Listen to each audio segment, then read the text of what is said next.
बिस्मिल्लाहिर्रहमानिर्रहीम रब्बी ज़िदनी इल्मा। अस्सलाम वालेकुम students, how are you? Hope you are well. Let's start our lecture. आज हमने चैप्टर नंबर 4 का सेकंड लेक्चर लेना है। जैसे कि हमने प्रीवियस लेक्चर में इन्वायरमेंट के बारे में पढ़ा, ठीक है, पोल्यूटेंट्स के बारे में पढ़ा, ठीक है। आज हमने अपना नेक्स्ट टॉपिक स्टार्ट करना है। आज का हमारा टॉपिक है properties of air pollutants and effects on human organ system. के एयर पोल्यूटेंट्स जो हैं उनके ह्यूमन ऑर्गन सिस्टम पर क्या इफ़ेक्ट्स होते हैं, उनकी खसूसियात कौन कौन सी हैं, उनमें कौन सी प्रॉपर्टीज़ पाई जाती हैं। सबसे पहला हमारा पॉइंट है कार्बन मोनोऑक्साइड, ठीक है। कार्बन मोनोऑक्साइड क्या होता है? ये एक कलरलेस, ऑर्डरलेस और पॉइजनस गैस है। मींस ना तो इसका रंग होता है, ना इसकी बू होती है, और ये पॉइजनस यानी कि जहरीली गैस है। इसकी रीडिंग करते हैं। Carbon monoxide is a colourless, odourless and poisonous gas. It affects the human organ system badly and causes headache, brain damage and respiratory problems. When carbon monoxide reaches our blood, it binds with hemoglobin and reduces its oxygen carrying capacity. क्या होता है? Carbon monoxide जो है ये colourless होती है, ठीक है, ऑर्डरलेस होती है और पॉइजनस गैस है, और ये ह्यूमन ऑर्गन सिस्टम को बहुत ही बुरे तरीके से मुतासिर करती है। हेडिक सर दर्द की वजह बनती है, ठीक है, ब्रेन डैमेज की, रेस्पिरेटरी यानी कि सांस लेने में प्रॉब्लम होती है, दुश्वारी होती है। हीमोग्लोबिन जो है उसमें ये उसको ये बंद कर देती है, उसकी ऑक्सीजन कैरिंग कैपेसिटी यानी कि ऑक्सीजन लेके जाने की कैपेसिटी जो होती है वो उसकी कम कर देती है बॉडी में। सल्फ़र डाइऑक्साइड क्या होता है? सल्फ़र नेक्स्ट हमारा पॉइंट है, इसकी रीडिंग करते हैं। It is a colourless gas with irritating smell. It dissolves in rain water and causes acid rain. Exposure to sulphur dioxide causes breathing difficulties, pneumonia, lung cancer. क्या होता है कि ये सल्फ़र डाइऑक्साइड है, ये कलरलेस गैस है, लेकिन इसकी स्मेल बहुत ही इरिटेटिंग होती है, ठीक है, बहुत इरिटेट करती है। उसके अलावा ये जब पानी में, बारिश के पानी में हल हो जाती है तो ये एसिड रेन का भी सबब बनती है, ठीक है, और इसकी वजह से ब्रीथिंग लेने में डिफ़िकल्टी होती है, यानी कि सांस लेने में दुश्वारी होती है, निमोनिया और लंग कैंसर हो जाता है, ठीक है। इसके बाद नेक्स्ट हमारा पॉइंट है oxides of nitrogen. Oxides of nitrogen और ऑल टॉक्सिक गैसेज, ठीक है, ये यानी कि जहरीली गैसेज हैं. Oxides of nitrogen they dissolve in rain water to cause acid rain. They have severe effects on lungs and damage them. इनके क्योंकि सांस लेने में ही जो है, जब ये हवा में सांस हम लेंगे तो इस तरह की, जैसे कि carbon monoxide, sulphur dioxide and oxides of nitrogen जब हमारे अंदर जाएंगे, हम इनहेल करेंगे, ठीक है, तो वो जब हम ऑक्सीजन अंदर लेके जाएंगे, इस तरह के जो ऑक्साइड्स ऑफ नाइट्रोजन है, सल्फ़र जो डाइऑक्साइड है, कार्बन मोनोऑक्साइड है, वो हवा के ज़रिए हमारे सांस में चला जाएगा, सांस के ज़रिए हमारे लंग्स में चला जाएगा, और जिसकी वजह से क्या होगा, लंग्स तो क्योंकि ऑक्सीजन को लेते हैं लंग्स के लिए, तो ये जहरीली गैसेज हैं. लिखा भी हुआ है कि ये पॉइजनस हैं, ठीक है, ये गैसेज अच्छी नहीं है इंसानी जिस्म के लिए, ह्यूमन ऑर्गन सिस्टम के लिए ये अच्छी नहीं है. तो इसलिए क्या करेंगी, ये उनको डैमेज करेंगी, लंग्स को अफेक्ट करेंगी, ठीक है. इस तरह ऑक्साइड्स ऑफ नाइट्रोजन जो है वो भी एसिड रेन का भी सबब बनते हैं, और लंग्स को डैमेज करते हैं, उनको अफेक्ट भी करते हैं, ठीक है. इसके बाद हमारा नेक्स्ट जो टॉपिक है effects of human activities on environment. कि ह्यूमन एक्टिविटीज़ जो हैं उनका इन्वायरमेंट पर किस तरह वो असरअंदाज होती हैं, क्या इफ़ेक्ट्स हैं ह्यूमन एक्टिविटीज़ के हमारे माहौल पर. Human activities such as burning of fuel, extensive use of vehicle, aerosols, fertilizers, insecticide, pesticides etcetera and deforestation are affecting the environment badly.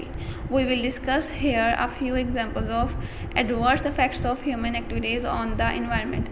अब यहाँ पे लिखा गया है कि ह्यूमन एक्टिविटीज़ जो हैं वो जैसे कि फ्यूल का जलना, ठीक है, गाड़ियों का बेतहाशा इस्तेमाल, एक्सटेंसिव यूज़ का मतलब होता है बेतहाशा इस्तेमाल, बहुत ज़्यादा इस्तेमाल करना, एरोसोल्स, फर्टिलाइज़र्स और इंसेक्टिसाइड और पेस्टिसाइड्स वगैरह का जब हम इस्तेमाल करते हैं, और डिफॉरेस्टेशन होती है। डिफॉरेस्टेशन जो है जंगलात का कटाव जो है वो हमारे माहौल को बहुत ही बुरे तरीके से असरअंदाज होता है, ठीक है, उस पर। अब हम नीचे जो है यही डिस्कस करेंगे कि इनके इफ़ेक्ट्स क्या होते हैं। सबसे फर्स्ट जो पॉइंट है इसका, ठीक है, वो है ग्रीन हाउस इफ़ेक्ट, कि सबसे पहला इसका इफेक्ट क्या होता है, ह्यूमन एक्टिविटी का इन्वायरमेंट पर ग्रीन हाउस इफेक्ट होता है। अब ग्रीन हाउस इफेक्ट क्या होता है ये हम ज़रा पढ़ते हैं तो हमें पता चलेगा। आप इसकी रीडिंग करें, ठीक है। When sunlight falls on the earth, a small part of it is absorbed by the earth. लिखा क्या गया है कि जब सूरज की रोशनी ज़मीन पर पड़ती है तो उसका कुछ हिस्सा अर्थ अपने अंदर अब्जॉर्ब कर लेती है, ठीक है। सूरज की जो लाइट है जब ज़मीन पर पड़ती है तो उसका कुछ पार्ट, कुछ हिस्सा, उस रोशनी का कुछ हिस्सा ज़मीन अपने अंदर जज़ब कर लेती है। जैसे कि आपको पिक्चर में दिखाया गया है कि जो रेज़ आ रही हैं, सोलर रेडिएशंस आ रही हैं, तो वो ज़मीन पर पड़ रही हैं, तो कुछ अंदर चली गई, कुछ उसकी ऊपर जो सरफेस है लेयर से टकरा कर और वो आगे आगे देखिए मूव कर रही है, ठीक है। And is converted to heat energy, और जब ज़मीन उसे अब्जॉर्ब कर लेती है तो वो किस में चेंज हो जाती है, हीट एनर्जी में। देखें जो सूरज की शुआएँ होती हैं वैसे भी वो हीट कर देती हैं। जैसे भी कोई भी चीज़ अगर धूप में पड़ी हुई है, सनलाइट में पड़ी हुई है, तो वो गर्म हो जाती है ना, हीट अप हो जाती है। किस वजह से हीट अप होती है, क्योंकि वो सनलाइट को अब्जॉर्ब करती है और वो सनलाइट किस में चेंज हो जाती है, हीट एनर्जी में। A part of this heat energy is reflected by earth back to the atmosphere, और जब ये एनर्जी, हीट एनर्जी जब वो अब्जॉर्ब कर लेता है तो आगे क्या करते हैं, अर्थ उसे वापस रिफ्लेक्ट करती है एटमॉस्फेयर में, हवा में, ठीक है।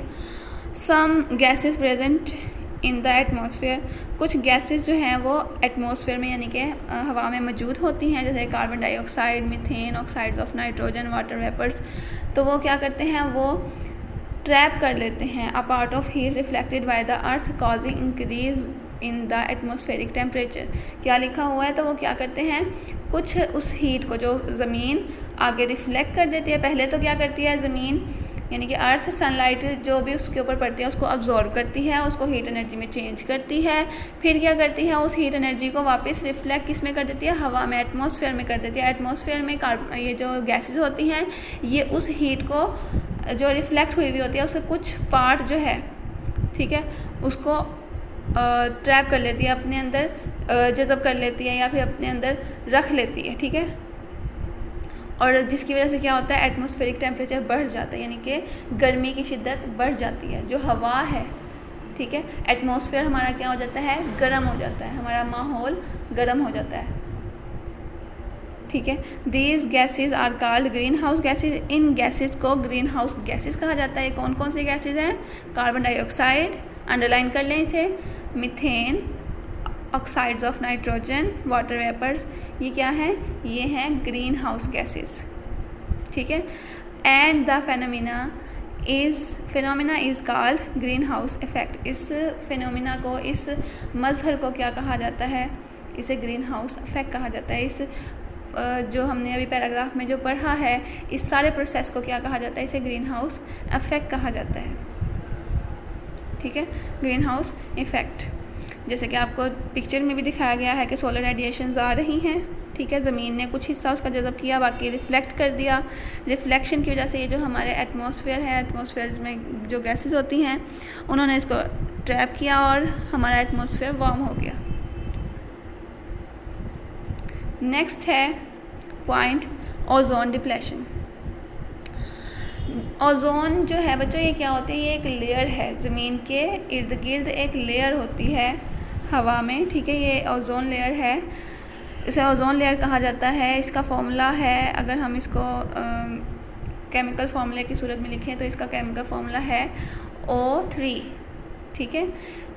तो ये ओजोन का इसका केमिकल फार्मूला है।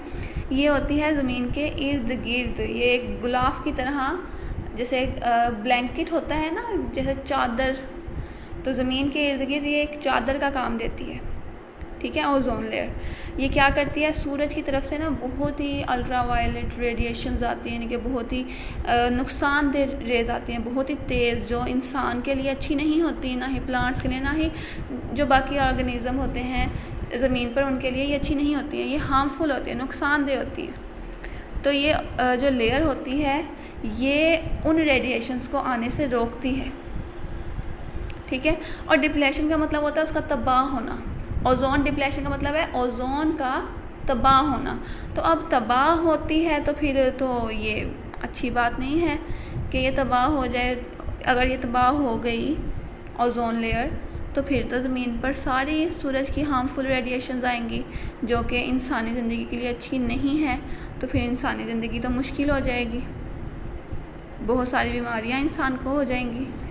तो इसका ज़रा पैराग्राफ पढ़ते हैं हम। A layer of ozone in the upper atmosphere of the earth stops the ultraviolet radiation rays coming from the sun to the earth. In this way the living things on the earth remain safe from harmful effects of the ultraviolet radiations coming from the sun.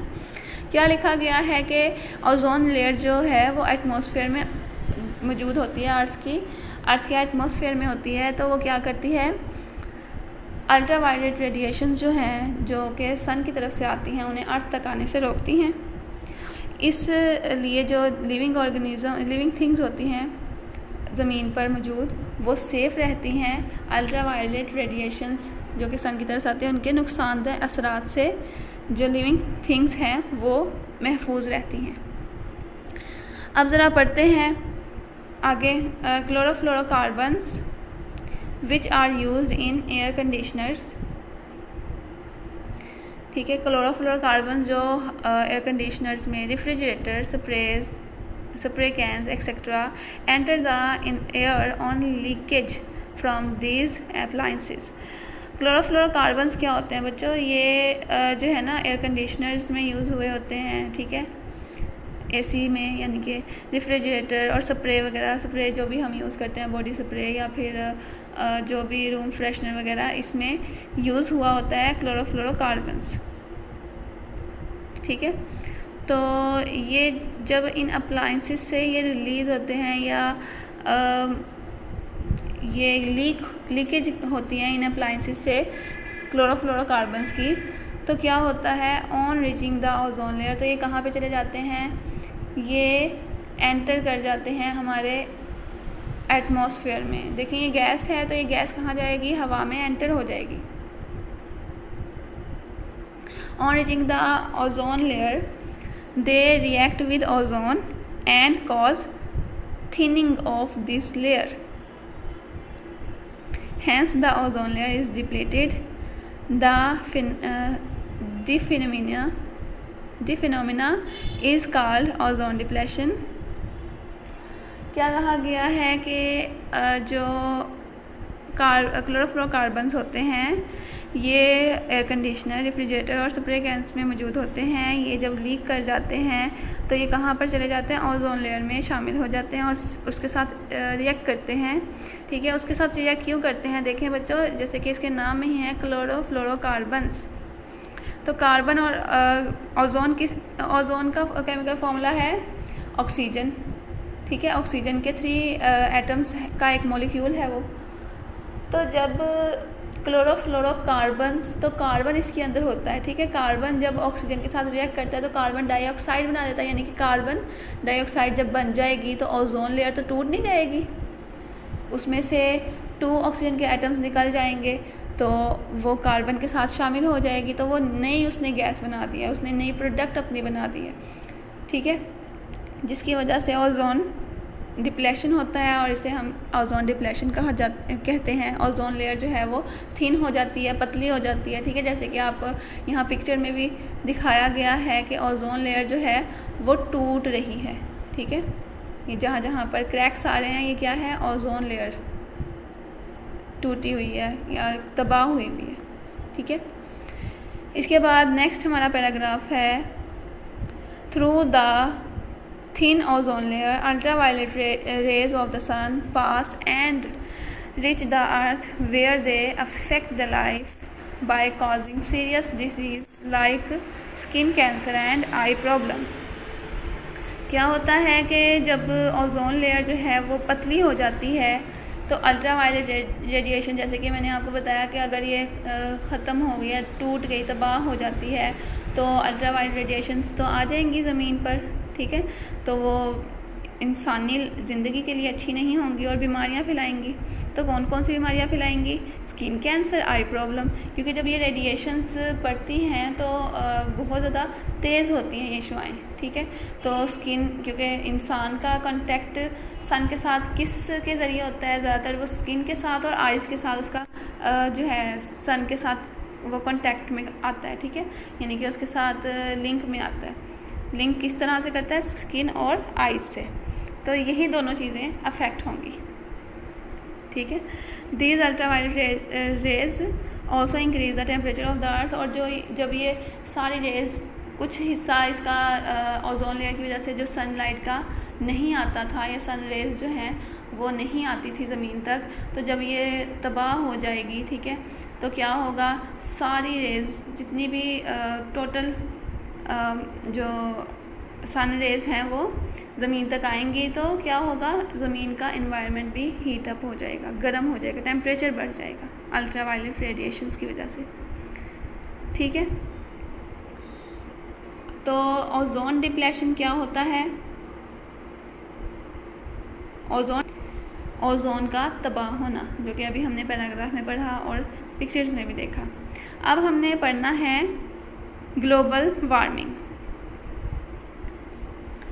Due to human activities like burning of fuel, etc., the amount of greenhouse gases is increased in the atmosphere. This speed up the greenhouse effect. The increasing rate of greenhouse effect and ozone depletion is increasing the average temperature of the earth. As a result, the earth globe is getting warmer. This is called global warming. Global warming का मतलब होता है जो globe है यानी कि अर्थ है उसका टेम्परेचर बढ़ जाना, बहुत ज़्यादा बढ़ जाना। देखें, जब इंसान फ्यूल जलाता है तो हीट पैदा होती है, ठीक है, गैसेस बनती हैं, ठीक है। जो ग्रीन हाउस गैसेस हैं वो जब भी कोई फ्यूल वगैरह जलता है तो ये फ्यूल से ही, जैसे कि हमने फर्स्ट अपने लेक्चर में पढ़ा था कि फ्यूल जलता है तो कार्बन डाइऑक्साइड पैदा होती है, ठीक है, और सल्फ़र डाइऑक्साइड और ऑक्साइड्स ऑफ नाइट्रोजन बनते हैं। तो ये ग्रीन हाउस गैसेस ही हैं। तो जब फ्यूल जलेगा, ठीक है, व्हीकल्स ज़्यादा इस्तेमाल करेंगे तो उनका जो स्मोक रिलीज़ होगा तो उससे भी तो गैसेस बनेंगी, ठीक है, यानी कि ह्यूमन एक्टिविटीज़ से क्या होगा? ग्रीन हाउस गैसेस में इंक्रीज़ आएगा, जो कि एटमॉस्फेयर में इंक्रीज़ हो जाएंगी ग्रीन हाउस गैसेस, और उससे क्या होगा? Green house effect speed up हो जाएगा, तेज़ी आ जाएगी ग्रीन हाउस इफ़ेक्ट में, ठीक है। और उससे जो ग्रीन हाउस इफ़ेक्ट की वजह से ओजोन डिप्लेशन भी होगा, ठीक है, तेज़ी से, और अर्थ का टेम्परेचर भी बढ़ेगा। जब अर्थ का टेम्परेचर बहुत ज़्यादा गर्म हो जाएगा तो उसे हम कहेंगे कि इस अमल को क्या कहा जाता है? इस प्रोसेस को क्या कहा जाता है? इस प्रोसेस को ग्लोबल वार्मिंग कहा जाता है। जब अर्थ ग्लोब यानी कि अर्थ जो है वो गर्म हो जाएगा बहुत, तो उस प्रोसेस को ग्लोबल वार्मिंग कहा जाता है। अब देखते हैं कि ग्लोबल वार्मिंग के इफ़ेक्ट्स क्या होते हैं, क्या ग्लोबल वार्मिंग की वजह से क्या कुछ होता है, ठीक है। Due to global warming the ice in the polar regions and at the mountains melt at a greater rate. This leads to rise in the level of sea water which creates floods in low lying coastal areas. क्या होता है कि जब global warming की वजह से जो polar regions होते हैं यानी कि जो बर्फीले इलाके होते हैं उधर क्या होती है? आइस होती है ना, जो बर्फीले इलाके होते हैं वहाँ पे तो आइस होती है। जब ग्लोब गर्म हो जाएगा, वार्म हो जाएगा, ठीक है, ग्लोबल वार्मिंग होगी तो आइस जो होगी, जो कोल्डर रीजन्स हैं यानी कि पोलर रीजन है उधर की आइस, वहाँ पर आइस जो है वो मेल्ट होना शुरू हो जाएगी, माउंटेन से मेल्ट होती जाएगी और बहुत ज़्यादा तेज़ी से मेल्ट होगी क्योंकि ग्लोब तो गर्म होगा, ठीक है। हीट जब मिलेगी, जब आइस हीट को अब्जॉर्ब करेगी तो वो मेल्ट होना शुरू हो जाएगी, जिसकी वजह से क्या होगा? जो सी वाटर है उसका लेवल इंक्रीज़ हो जाएगा, ठीक है, वो पानी सी वाटर में सी वाटर जो है वो ज़्यादा हो जाएगा, जिसकी वजह से सैलाब आएंगे जो निचले इलाके हैं उनमें, ठीक है। कोस्टल एरियाज़ कहते हैं, जो साहिल समुंदर के पास के इलाके होते हैं उन्हें कहते हैं, ठीक है। जो साहिल समुंदर के पास के इलाके हैं उधर जो है सैलाब आएंगे, ठीक है। उसके बाद नेक्स्ट हमारे ये पिक्चर दिखाई गई है, उसके नीचे लाइन लिखी हुई है, the climate of many regions of the world is also changing due to the global warming. The global warming is thus a threat to the life on the earth. कहा गया है कि जो क्लाइमेट है यानी कि जो ये मौसम है, ठीक है, मौसम जो है ये बहुत इलाकों का ग्लोबल वार्मिंग की वजह से चेंज हो गया है, ठीक है।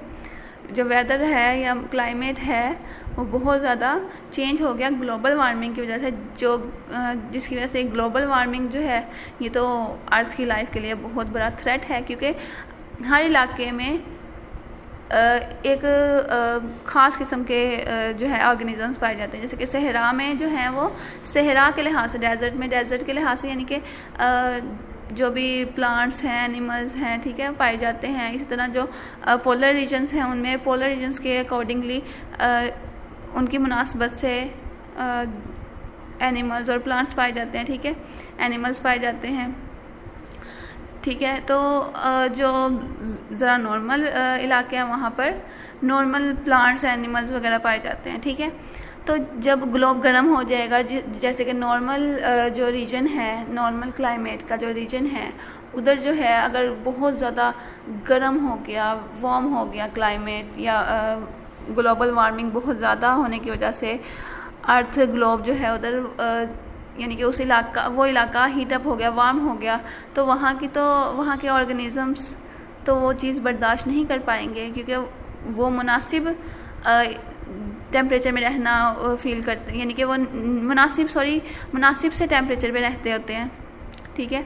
उनकी बॉडीज़, उनका जो है खसूसियात उनकी जो है सारी की सारी उस इलाके के मुनासिब होती हैं, ठीक है।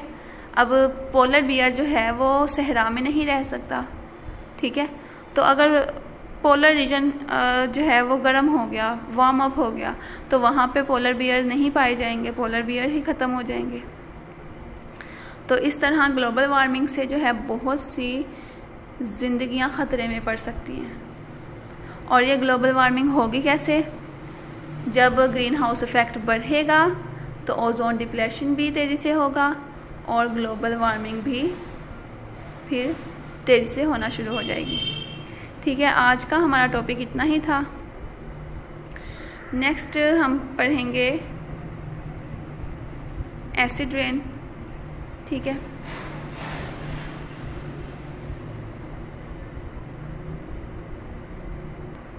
एसिड रेन है सल्फ़र, इसकी रीडिंग करते हैं। Sulphur dioxide and oxides of nitrogen are present in the atmosphere as air pollutants. They get dissolve in water vapours in clouds and turn into acid like sulfuric acid and nitric acid. These acids make the rain water acidic. अब क्या लिखा गया इधर कि sulphur dioxide जो है और oxides of nitrogen ये कहाँ पर पाए जाते हैं? एयर पोल्यूटेंट्स हैं। ये हमने पढ़ा भी था, ये हवा के आलूदगियाँ हैं, ठीक है। एयर पोल्यूटेंट्स मतलब हवाई आलूदगी कि ये एयर पोल्यूटेंट्स हैं, ठीक है, हवाई आलूदगियाँ हैं जो कि हमारे एटमॉस्फेयर में मौजूद होती हैं, प्रेजेंट होती हैं। जब ये रेन वाटर में यानी कि वाटर वेपर्स जो हैं ये दे डिज़ोल्व इन वाटर वेपर्स, ये किसमें डिज़ोल्व हो जाते हैं? वाटर वेपर्स में। जो आबी बुखारात होते हैं ना हवा में मौजूद, हवा में क्या चीज़ें मौजूद होती हैं? आबी बुखारात भी होते हैं, यानी कि वाटर वेपर्स भी होते हैं, ठीक है। कार्बन डाइऑक्साइड और ऑक्सीजन, नाइट्रोजन, ये गैसेज होती हैं। तो जब वाटर वेपर्स में ये डिज़ोल्व हो जाते हैं, हल हो जाते हैं, ठीक है, क्लाउड्स में, ठीक है, एंड और क्या करते हैं? ये एसिड में चेंज हो जाते हैं, ठीक है। जब ये जो क्लाउड्स में वाटर वेपर्स होते हैं उनमें जब ये जज़ब हो जाते हैं, हल हो जाते हैं, तो ये एसिड बन जाते हैं, like sulphuric acid and nitric acid, ठीक है। और ये जो एसिड्स हैं यानी तेज़ाबी बारिश कहा जाता है, एसिड रेन को तेज़ाबी बारिश कहा जाता है, ठीक है। तो ये क्या करते हैं, these acids make the rain water acidic, और इसकी वजह से जो बारिश का पानी होता है, देखिए बादल बरसते हैं तो उसमें से बारिश होती है तो पानी आता है, तो पानी जब उसमें जो वाटर वेपर्स, क्योंकि वाटर वेपर्स ही पानी की जो है बारिश की तरह बरसते हैं ना, तो जब उसमें एसिड्स मिक्सअप होंगे, ठीक है, तो वो क्या बन जाएगी बारिश, वो एसिड रेन बन जाएगी, ठीक है। और वो क्या करेगी, वो एनिमल्स को भी अफेक्ट करेगी, प्लांट्स को भी और बिल्डिंग्स को भी, ठीक है। ये जैसे कि यहाँ पिक्चर्स में दिखाया गया है, फिशेस जो हैं, ठीक है, इसके अलावा स्टोन्स जो हैं और जो है प्लांट्स, और यहाँ तक के एसिड रेन की वजह से मेटल्स जो हैं वो भी ख़राब होती हैं, ठीक है। जैसे कि बिल्डिंग्स पर जो लोहा वगैरह, आयरन वगैरह यूज़ हुआ होता है, उसमें जंग लग जाता है और बिल्डिंग्स भी तबाह होती हैं, ठीक है। प्लांट्स पर जब बारिश पड़ती है तो प्लांट्स वो पानी जज़ब करते हैं तो प्लांट्स भी तबाह होते हैं, ठीक है। एनिमल्स जब पीते हैं तो जहरीला पानी पीकर, तेज़ाबी बारिश पीकर, तो वो एनिमल्स भी जो है वो ख़त्म हो जाते हैं, उन पर भी अफेक्ट पड़ता है। नेक्स्ट आगे पढ़ते हैं, acid rain kills the aquatic life in the river. Acid rain क्या करती है, एक्वेटिक लाइफ, रिवर में जो आबी हयात होती है, आबी ज़िंदगी होती है, रिवर्स में, लेक और पाउंड्स में, इनको मार देती है, ठीक है, ख़त्म कर देती है। It destroys the leaves and barks of the trees, ये ट्रीज़ के लीव्स और बार्क्स को ख़त्म कर देती है, तबाह कर देती है, ठीक है। It corrodes the metals and stones used in buildings, ठीक है। तो ये क्रॉड्स करता है मेटल्स को और स्टोन्स को, यानी कि उन्हें जंग आलूद करता है, ख़राब करता है, तबाह करता है, जो भी बिल्डिंग्स में यूज़ हुए होते हैं। The acid rain water flowing into fields makes the soil acidic. इस तरह जो फील्ड्स यानी खेतों में पानी, बारिश का पानी जाता है जो कि एसिड रेन वाला होता है, ठीक है। एसिड रेन का पानी जो है वो जब खेतों में जाता है तो क्या करता है, उस मिट्टी को भी एसिडिक कर देता है, ठीक है, और तेज़ाबी कर देता है उस मिट्टी को, ठीक है। The crops do not grow well in acidic soil. तेज़ाबी मिट्टी में वो क्रॉप्स जो हैं यानी फसलें अच्छे तरीके से नहीं बढ़ती, ना ही ग्रो होती हैं, ठीक है। Micro organism present in soil are also affected by acid rain.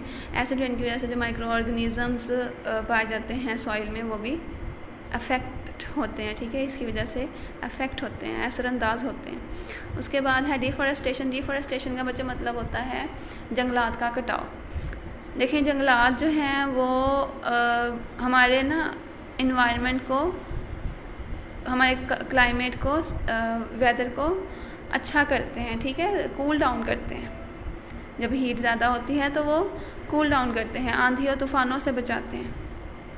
एक इलाके को जहाँ पर बहुत ज़्यादा ये जंगलात होते हैं वहाँ पर आंधियाँ और तूफ़ान कम आते हैं, ठीक है। तो इसकी रीडिंग पढ़ते हैं। Forest are our great wealth, they bring favourable changes in the climate of an area, they stop storms and bring rains, they are source of many useful materials such as timber, firewood, resin and gum and medicines, etc. They prevent soil erosion.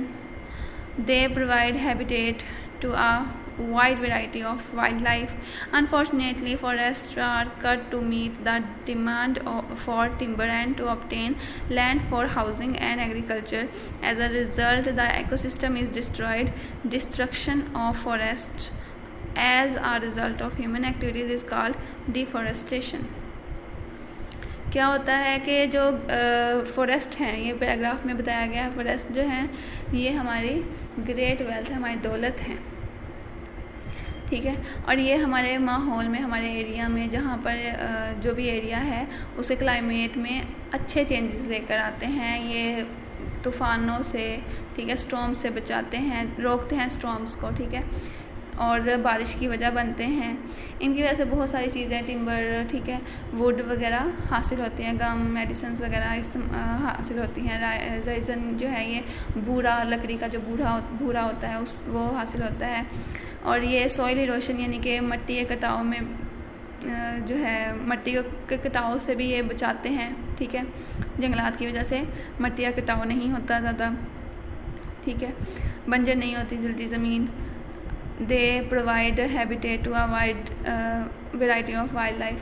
जो जंगली ज़िंदगी होती है उनके लिए ये बहुत variety रहने का हैबिटेट यानी कि उन्हें प्रोवाइड करते हैं, ठीक है, रहने की जगह प्रोवाइड करते हैं। इस तरह जब फॉरेस्ट जो होते हैं वो बहुत सारी हमारे टिम्बर की और जो है हाउसिंग की, एग्रीकल्चर के लिए लैंड की जब ज़रूरत होती है तो इन्हें कट डाउन किया जाता है फॉरेस्ट को, और ज़मीन हासिल की जाती है हाउसिंग के लिए, एग्रीकल्चर के लिए, और इससे लकड़ी हासिल की जाती है, टिम्बर, ठीक है।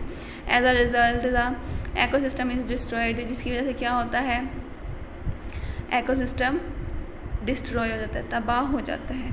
Destruction of forest as a result human activities, इंसानी जो है सरगर्मियों की वजह से डिस्ट्रक्शन होती है फॉरेस्ट में, यानी कि कमी होती है, ठीक है, कटाव होता है जंगलात का, जिसे हम क्या कहते हैं, डिफॉरेस्टेशन कहते हैं।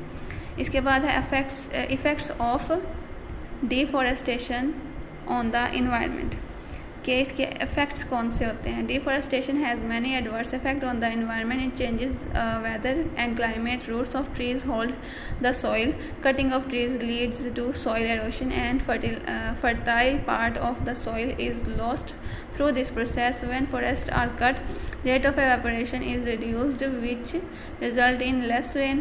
Deforestation decreases the carbon dioxide consumption by plant, increasing its amount in the environment.